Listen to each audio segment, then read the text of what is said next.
요즘 목동 집값 엄청 올랐거든요. 엄청 올랐죠. 엄청 올랐는데 갑자기 이게 듣도 보지도 못한 아이카오에서 야 니들 또 규제할 수 있어. 규제 정책이 나오다 보니까 이게 국제 기준이거든요. 여러분 안녕하세요. 경제한방입니다. 비행기 자주 타시는 분들이야 공항 가까이 있으면 좋겠다 싶으시겠지만 공항 주변에 사는 분들은 정반대입니다. 소음 얘기가 아니라요. 층수 제한, 바로 이 고도 제한, 그에 따른 재산권 침해 얘기입니다. 지금 비행장 주변을 둘러싸고 희비가 엇갈리는 지역들이 있는데 이게 재건축 시장에도 또 변수가 될 수 있다는 얘기가 들려서 자세히 들어보도록 하겠습니다. 김인만 부동산 경제연구소장 함께하겠습니다. 네, 소장님 어서 오세요. 안녕하세요. 저는 공항 주변에 살면 네. 그냥 불편함 정도의 소음이라고 생각했는데 네. 아니더군요. 이게 집값에 영향을 주는 건 사실 고도 제한, 층수 제한 그거잖아요. 굉장히 좀 심각한 네. 문제죠. 왜냐하면 고도 제한이라는 얘기는 내 땅에 지을 수 있는 용량이 있잖아요. 그걸 우리가 용적률이라고 하는데 용적률이 충분히 있음에도 불구하고 예를 들어서 15층 넘어서 30층, 40층을 지을 수는 있어요. 네. 근데 비행장 때문에 15층만 지어라고 하게 되면 내 땅의 가치를 다 찾아먹을 수가 없는 거죠. 그러니까 용적률을 다 먹을 수가 없다는 얘기잖아요. 그렇죠. 네. 그러면 재건축 재개발도 잘 안 될 수도 있고 불이익을 많이 당해서 한마디로 소음이야. 귀에 헤드폰이라도 어떻게 한번 껴보는데 이게 돈 문제는 쉽게 이게 사실 그러면 가치가 떨어지는 거예요. 네. 땅의 활용성이 떨어지기 때문에 재산적 불이익을 당하고 있습니다. 지금 이 대통령 해외 순방 중인데 해외 순방할 때 비행기 뜨고 내리는 곳이 네. 서울공항이잖아요. 사실 이게 성남에 있는 건데 그렇죠. 서울공항이라고 하죠. 서울공항이라고 하는데 많은 분들이 그게 서울인 줄 알아요. 서울에 비행장이 어디 있었지? 그러니까요. 네. 라고 하는데 사실은 성남시입니다. 지금 서울공항 주변이 난리 났다면서요. 이게 사실은 국방부가 그럴 리가 없는데 고도 제한을 좀 풀어주겠다라고 지금 그렇게 움직이지 얘기가 나오고 않는 있어서. 국방부가요? 왜요? 우리 2013년에 무슨 일이 있었냐면 잠실에 가면 우뚝 솟은 롯데타워가 우뚝 솟아 있으면 비행기가 어떻게 될까요? 서울공항에 걸리죠? 가다가 예, 저거 뭐지? 돌아가야죠. 너무 높아 피해 가야 되잖아요. 그래서 국방부에서 반대를 합니다. 개발 과정에서 우리는 허가 안 해줄 거야. 롯데타워 지으면 안 돼 라고 해서 반대를 합니다. 근데 그 당시 이제 이명박 대통령께서 야 그래도 상징성 있는 건물을 짓는데 랜드마크 하나 있어야지. 랜드마크 하나 있어야 되는데 비행기가 살짝 옆으로 좀 가면 안 되겠니? 라는 대안을 주게 되고요. 국방부에서 활주로를 변경합니다. 서울공항 같은 경우는 서편, 동편 활주로가 두 개가 있거든요. 그렇죠. 서편이 주 활주로고 동편이 보조 활주로인데 각도를 틀게 되죠. 보조 활주로 각도를 틀게 되면서 이제 다행히 롯데타워는 짓게 되는데 틀게 되면 자연스럽게 거기에 따른 다른 고도 제한 지역들도 변경을 해줘야 되거든요. 비행 안전구역도 조정을 해야 되잖아요. 조정을 해야 네. 되죠. 그래서 성남시 같은 경우는 야 이게 방향이 바뀌었으니까 좀 풀어주면 안 되겠니를 2023년부터 계속 주장을 합니다. 야 우리 좀 풀어줘. 국방부에서 안 해주다가 올해 3월에 드디어 합의를 보게 되고 이제 진행이 돼서 올 9월 정도 되면 이제 드디어 고도 제한이 풀릴 수도 있습니다. 근데 정말 어지간하면 꼼짝하는 국방부가 이번에 왜 움직였다는 거예요? 사실은 풀어줄 수밖에 없는 게 기존에 이게 성남공항 같은 경우는 1, 2구역에서 6구역까지가 있거든요. 뒤로 갈수록 이제 완만하게 네. 더 높게 많이 지을 수가 있다는 얘기인데 2구역 같은 경우는 얼마나 높이가 되냐면 45m, 15층 밖에는 개발이 안 돼요. 그러니까 이 구역이라고 하면 활주로 앞뒤 그 여유 공간 말씀하시는 그렇죠, 거잖아요. 그렇죠. 네. 이 구역이 지정이 되게 되면 45m까지밖에 건물을 못 지으니까 층수로 따지면 15층 정도 밖에는 못 짓는데 성남시 같은 경우는 불이익을 당하는 거잖아요. 방향이 바뀌었으니까 우리 6구역으로 좀 풀어줘야 돼. 너희들 원래 6구역으로 풀어줘야 되는데 안 했잖아. 후속 조치를 안 한 거예요. 6구역으로 되게 되면 154m까지. 그러니까 층수로 따지게 되면 한 40층까지 네. 지을 수는 있으니까 성남시 입장에서는 개발을 해야 되는 입장이니까 줄기차게 요구를 했고 국방부는 좀 기다려봐 하다가 올해 드디어 이제 좀 고도 완화를 좀 해주게 됐습니다. 그 말씀은 이제 9월부터 이 구역에서 6구역으로 변경이 된다는 얘기예요. 그렇죠. 변경이 되면서 더 높게 지을 수가 있게 됐다. 그럼 비 오는 날 우산 장수가 돈 벌듯이 이 구역에서 6구역으로 변경되면 돈 버는 우산 장수가 따로 있을 거 아니에요. 있죠. 어디냐면 분당입니다. 성남공항 남쪽으로 내려오게 되면 분당 신도시가 있거든요. 네. 분당 신도시도 이제 굉장히 길어요. 분당 신도시 북쪽으로 가게 되면 야탑동이 그렇죠. 있고요. 탑마을. 그 밑으로 가게 되면 이매동이 이매동. 있습니다. 이매촌, 아름마을 이런 단지들이 있는데 우리 일기 신도시 전에도 한번 다뤘잖아요. 재건축 지금 추진하고 있는데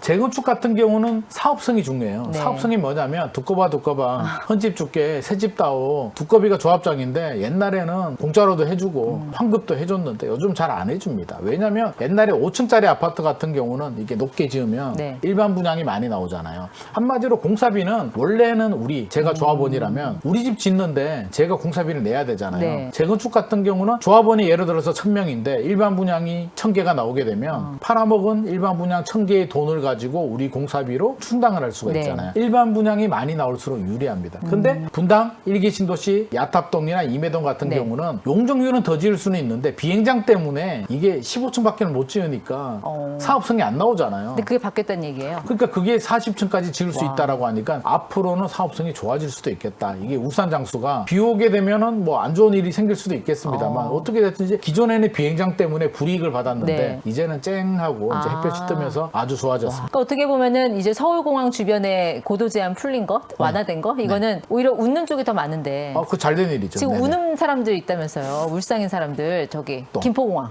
주변. 그렇죠. 네, 거기 어떻게 된 거예요? 이것도 이제 규정이 바뀌게 되는데 이거는 반대로 갑니다. 성남공항은 규정을 좀 풀어주잖아요. 규제를 풀어주는데 이번에는 규제가 강화되는데 국제민간항공기구라고 있습니다. 아이카오. 이카오 그러더라고요. 아이카오가 예. 있는데 여기서 뭘 하냐면 기존의 활주로 주변으로 반경해서 4km까지는 지상에서 고도 제한이 45m가 걸립니다. 그렇죠. 이걸 수평 표면구역이라고 하죠. 그렇죠. 그걸. 그렇죠. 장애물 제한 포면 OLS라고 하는데 4km까지 45m 네. 고도 제한이 걸리는데 네. 이게 더 확장이 됩니다. 이제 기준이 바뀌었다는 건데요. 어떻게 바뀌냐면 두 가지가 있습니다. OFS 장애물 금지 표면이 있고요. OES 장애물 평가 표면이 있는데 네. 말이 좀 어려운데 OES 평가 표면은 그냥 부드럽게 네. 간접적으로 규제를 하는 거고요. OFS 금지 표면은 강한 규제인데 기존에는 4km까지라고 했잖아요. 네. 4km 45m까지 꾹 눌러줬는데 이게 11에서 13km로 늘어나요. 그러면서 거리에 따라서 45m, 60m, 90m 구간으로 고도 제한이 걸리는데 한마디로 목동 같은 경우는 기존에는 고도 제한이 없었어요. 네. 그러니까 내가 짓고 싶은 대로 막 지을 수 있었단 말이에요. 목동 대부분 단지들이 49층까지 지을 수 있고 일부 단지들은 뭐 40층까지 단지에 따라서 이제 40층 이상은 기본적으로 짓는 걸 기본 계획을 세우고 지금 열심히 진행을 하고 있고 장밋빛 요즘 목동 집값 엄청 올랐거든요. 엄청 올랐죠. 네. 엄청 올랐는데 갑자기 이게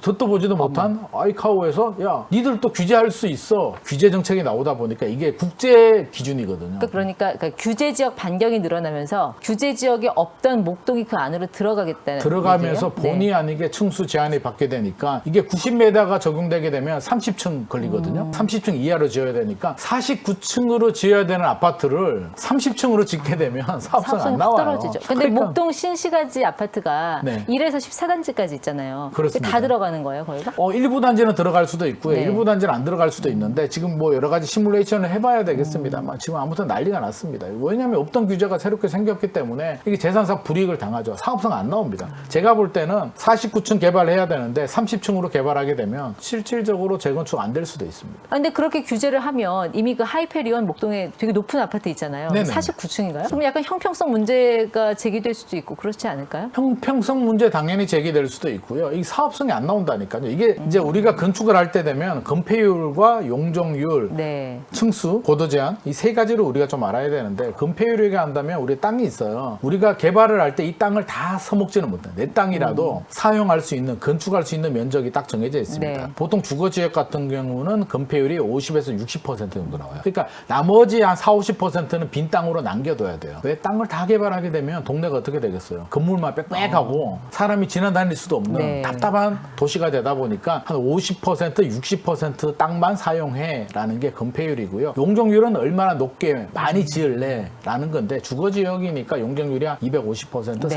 300% 정도 나옵니다. 근데 자 우리가 아파트를 지을 때 그러면 높은 건물 2개를 지을래, 낮은 건물 4개를 지을래라고 하면 낮은 건물 4개를 짓게 되면 어떻게 돼요? 빽빽하고 그렇겠네요. 1층이 공원 공간도 없고 답답함을 느끼잖아요. 고층으로 2개 짓게 되면 층간 간격도 넓게 되고 랜드마크도 되고 운이 좋으면 한강뷰도 나올 수도 있고 네. 여러 가지 유리한 점이 많은데 이게 딱 잘라져 버리니까 실질적으로 사업성에 문제가 된다. 그러니까 한 15층 정도를 펜트하우스로 두는 아파트와 한 40층을 펜트 아파트로 두는 아파트 그 가치는 완전히 다를 수밖에 없는 가치도 거죠. 완전히 틀리고 네. 아마 용적률 못 찾아 먹을 겁니다. 그러니까 더 지을 수 있음에도 불구하고 두꺼비가 더 지으려고 했는데 실제로 고도 제한에 걸려서 원래는 1000세대를 지을 수가 있었는데 뭐 700세대밖에 못 짓게 된다면 사업성이 안 나오게 되고 추가 분담금을 많이 내야 되니까 조합원들은 우리 못 하겠는데 반대하는 조합원들이 나오게 되면 자연스럽게 재건축 사업은 무산이 되거나 연기될 가능성이 상당히 높습니다. 목동 주민분들은 굉장히 좀 부글부글 하겠네요. 뭐 들리는 얘기 따르면 뭐 공항을 차라리 옮겨라 뭐 이런 이런 얘기도 한다면서요. 마음 공항이 같아서는. 먼저 지어졌을 텐데 목동 신시가지보다. 공항이 먼저 지어졌죠. 원래 여의도도 공항이었잖아요. 군공항이었어 여의도가. 근데 여의도 공항이 김포로 이전하게 되면서 여의도는 이렇게 개발이 됐고 네. 김포공항도 1954년도였나요? 그때 개발이 되잖아요. 그래서 그때도 이 기준이 적용이 됩니다. 아이카오 기준이 적용이 돼서 4km 반경에 45m까지 네. 적용이 됐는데 이제 이게 거의 몇 년도인가요? 거의 한 70년 만에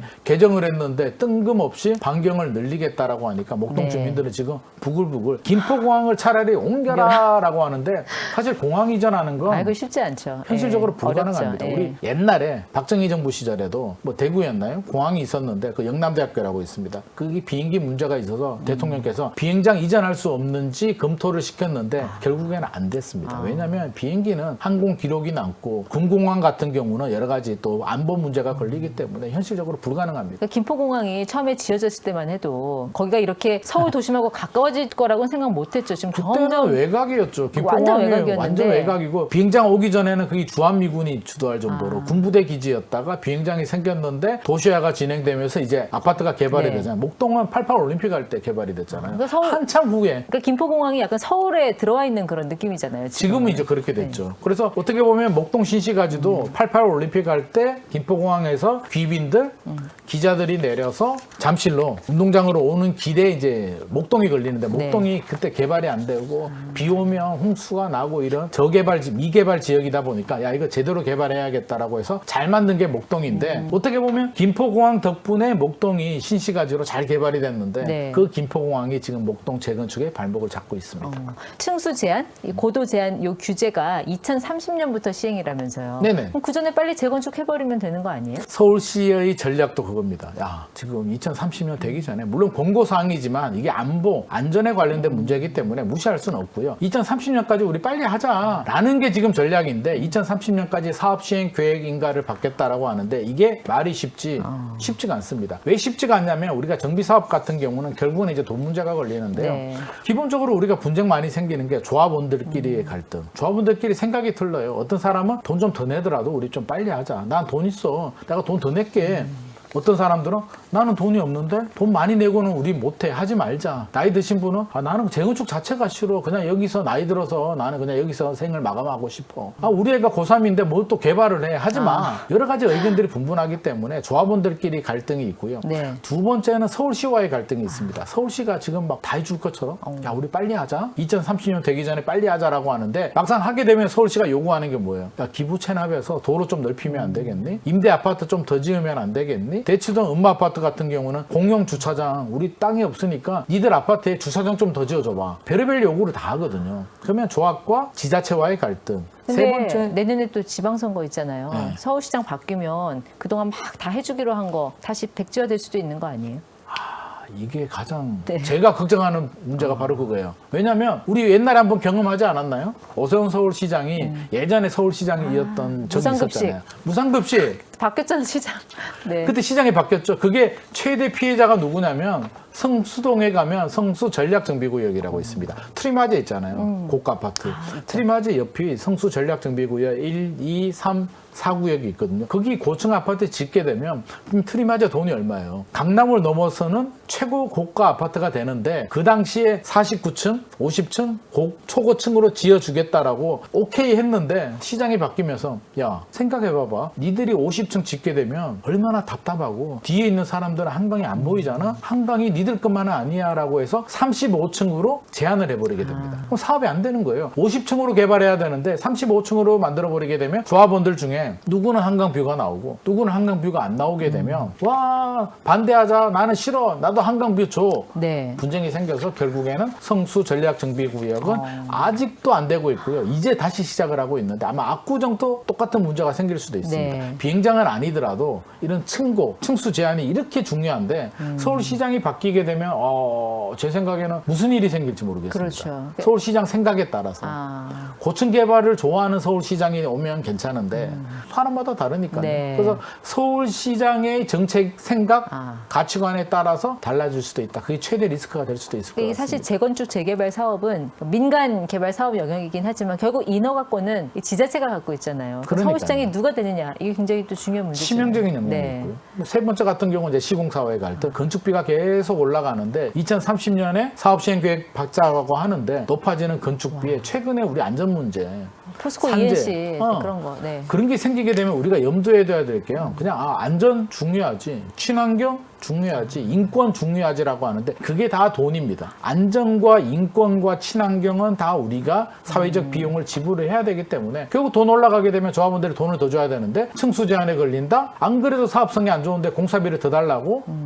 제가 볼 때는 2030년에 사업 시행 계획인가 받기 만만하지 않을 수도 있습니다. 네. 자, 물론 이제 목동 주민분들이야 뭐 부글부글 하겠지만 의외로 또 지금 호재가 된 지역이 있다면서요. 그 규제가 이제 반경이 넓어졌잖아요. 네네. 그러면서 상대적으로 또 규제가 완화가 된 지역이 있다는데 강서구 그쪽인가요? 강서구. 네. 강서구의 한 97% 정도가 이제 고도 제한의 영향을 받거든요. 강서구가 치명적이에요. 김포공항 바로 옆에 붙어 있으니까 강서구 주민들 같은 경우는 그동안에 재산상 불이익을 엄청나게 당하고는 있었는데 4km 반경에 다 들어가잖아요. 4km 반경에 45m 강하게 네. 무조건 45m 딱 들어가는데 지금은 이제 11에서 13km로 늘어났잖아요. 늘었죠. 예. 늘어났는데 이게 무조건이 아니라 약간 융통성 있게 상황에 따라서 좀 풀어줍니다. 그래서 풀어주면서 45m로 딱 못을 박았는데 네. 앞으로는 45m에서 80m까지 지역에 따라서 풀어줄 수도 있기 때문에 한마디로 고도 제한은 적용이 돼요. 적용이 되는데 강서구 같은 경우는 세대 선생님한테 세대 맞을 거 네. 야 너는 내가 한 대 반만 때릴게. 세대 맞다가 한 대 반 맞으면 안 맞는 것 같거든요. 굉장히 기분이 좋은데 목동 같은 경우는 안 맞다가 지금 한 대 맞게 생겼으니까 굉장히 좀 억울한 부분이 있죠. 그 강서구 같은 경우는 이제 안전에 지장이 없는 범위 안에서 그렇습니다. 층수나 용적률의 약간 유연성을 보장받은 그렇죠. 그런 케이스예요. 무조건에서 무조건은 빼고 유연하게 하기 때문에 네. 강서구 일부 지역들은 45층에서 80층 뭐 더 지을 수도 있으니까 80층은 아니고 45m에서 80m까지 지을 수가 있으니까 표정 관리? 우리 웃으면 안 되는데 왠지 웃고 싶어라는 표정 관리를 하고 있습니다. 그러면 그쪽에 재건축 단지 가지고 계시거나 아니면 갖고 싶어 하시는 분들 좀 어떤 전략을 세워야 될까요? 일단 목동 같은 경우는 좀 우리가 뭐 의견이 분분해요. 권고사항이니까 무시해도 된다라고 하는데 제가 볼 때는 무시할 문제는 아닌 것 같고요. 앞서서 말했듯이 뭐 지자체장, 서울시장의 전략에 따라서 달라질 수도 있고 고도 제한이 어떻게 될 수도 있기 때문에 일단 긴 호흡으로 가자. 절대 지금 목동 현장에 가보게 되면 마치 금방 될 것처럼 막 흥분해가지고 우리 무조건 몇 년 안에 될 거야 라고 하는데 재건축 사업이 몇 년 안에 되지 않습니다. 강남에 가보면 개포주공이 있잖아요. 지금은 개발이 끝났는데 그 5층짜리 사업성이 굉장히 좋거든요. 5층인데 고층으로 개발하게 되니까 돈이 그렇죠. 굉장히 많이 남잖아요. 예. 그런 개포주공도 2003년에 안전진단을 받고 실제로 입주는 한 15년 걸렸거든요. 사업성이 좋은 개포주공도 15년이 걸렸는데 목동같이 이게 중층 아파트잖아요. 중층 아파트가 몇 년 안에 빨리 재건축이 된다는 건 현실적으로 말이 되지 않습니다. 수많은 변수들이 있기 때문에 15년 정도 걸릴 수도 있겠다. 긴 호흡을 가지고 네. 장기 보유 전략을 좀 세우셔야 될 것 같고요. 강서구 같은 경우는 좀 좋아질 수도 있기 때문에 강서구는 또 상황에 따라서 그게 고도 제한 완화의 효과를 받는 건물이나 이런 곳들이라면 또 투자 가치가 네. 생각지도 않게 생길 수도 있으니까 꼼꼼한 체크가 좀 필요할 것 같습니다. 네. 아니 그나저나 소장님 지난번 방송 나오셔서 재건축 재개발 포함해서 부동산 공급 대책 네. 네. 한 8월에 나온다고 하지 않았어요? 새 정부 8월 공급 말이나 대책? 9월 초 정도 근데 지금 뭐 나올 것 아무 소식 없는데 같은데 이제 며칠 안 남았잖아요. 지금 열심히 8월은. 준비를 하고 있다라고 네. 하고요. 일단 뭐 유휴부지 같은 거 기획재정부에서 발표한 부분이 있습니다. 경찰 기마대 부지라든지 용산 유수지 이런 걸 발표했는데 그 정도 가지고는 안 될 것 같고요. 지금 나오는 얘기를 좀 살짝 들어보게 되면 아주 충격적인 파격적인 대책은 나오기는 좀 쉽지 않을 것 같고요. 3기 신도시 일정 좀 단축하겠다. 1기 신도시 재건축 좀 더 활성화시킬 수 네. 있도록 해주겠다. 비아파트 있잖아요. 지식산업센터나 생활형 숙박시설, 오피스텔 같은 걸 주택으로 쓸 수 있도록 좀 용도 변경을 해주는 방안들 이런 내용들이 좀 많이 포함이 될 것 같은데 어떤 내용이 들어갈지는 거기 또 발표가 되면 네. 제가 또 상세하게 소개를 해드리도록 하겠습니다. 알겠습니다. 1기 신도시 같은 경우는 아무래도 분당 지역에 좀 호재가 있을 수 분당은 있겠네요. 이게 네. 또 연결이 되는 거잖아요. 고도 제한이 맞물리면서 그러니까요. 분당의 사업성이 좋아지기 때문에 1기 신도시 재건축 중에서 자금 여력이 되시는 분들이라면 그래도 1번은 분당이 될 것 같습니다. 네, 여기까지 듣겠습니다. 김인만 부동산 경제연구소장 함께했습니다. 고맙습니다.